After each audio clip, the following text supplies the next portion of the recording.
Mr. Cogburn, in your 4 years as U.S. Marshal, how many men have you shot? Shot or killed? Let us restrict it to killed so that we may have a manageable figure. What keeps you coming back to these Coen productions? You know, there's a little bit of a layoff there between Big Lebowski and True Grit, but you know, you obviously enjoy yourself with them. Well, come on. The Coen brothers? You kidding me, man? They know how to make movies. We haven't really seen a good Western in a long time. I think you're right. You know, like what happened to that genre? Right. I don't know. You know, this thing comes around. You have Unforgiven, and then everybody wants to do Westerns, and then you have something like True Grit, and judging by the reaction and judging by the fact that it's being sold as a family film, which I think is extremely appropriate, it's just a different type of drama. I was curious why they wanted to remake this film.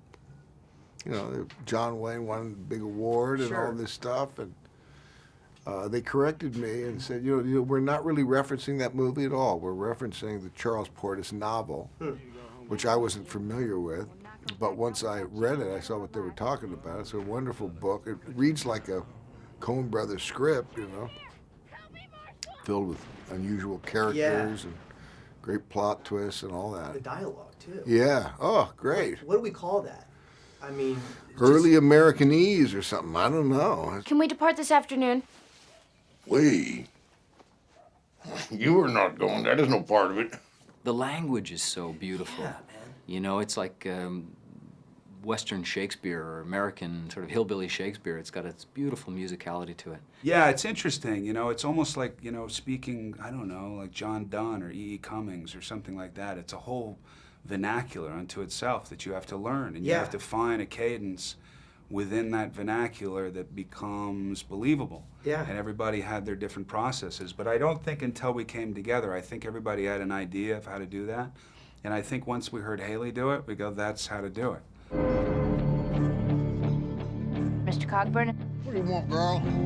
I'm looking for the man who killed my father. The man's name is Tom Chaney, and I need somebody to go after him. What's your name? My name is Maddie Ross. Let's talk about Haliee. Where does this girl come from? I think from California. How does she hold her... Can you imagine that? 13 years old, never been in a movie before, and comes up with that great performance. She's a real natural talent and such a sweet girl. We got along great. I've got 3 daughters of my own, so I couldn't help but kind of fall into that fatherly relationship. kind of role? Sure, yeah. The whole movie rides on her. Yeah. And the movie never gets boring. So what does that mean? I think that she pulled off something that not a lot of people period, could pull off. Yeah. And then you bring in a 13-year-old precocious girl, and not only, there's something about her, there's a humility about her that allows you to trust her and allow you to want to follow her. And the chemistry between her and Jeff are great, but then her and everybody, when Matt comes in, when Barry comes in, when myself. Yeah. And I think that she's done virtually the impossible. You got a lot of experience with bounty hunters, do you? That is a silly question. I am 14. You can run on for a long time. Okay, so let's talk about how easy it was for you to get this part. How easy it was. Yes. How hard it was. Yes, yes. I mean, I was so fortunate to get a call in the first place. I mean, it's such a huge project. I mean, obviously, and just, I mean, the names that were attached when I was, when I first heard about it was kind of amazing. I would think that, having to push around Jeff Bridges and Matt Damon would be a bit of a daunting task for you.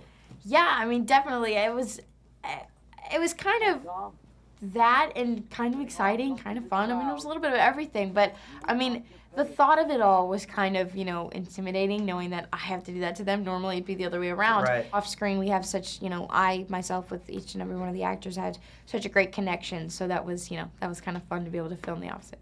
Something I noticed, and I don't know if it was conscious or unconscious, but you had the patch on the opposite eye that John Wayne had it on. Did you do that on purpose, or was that just...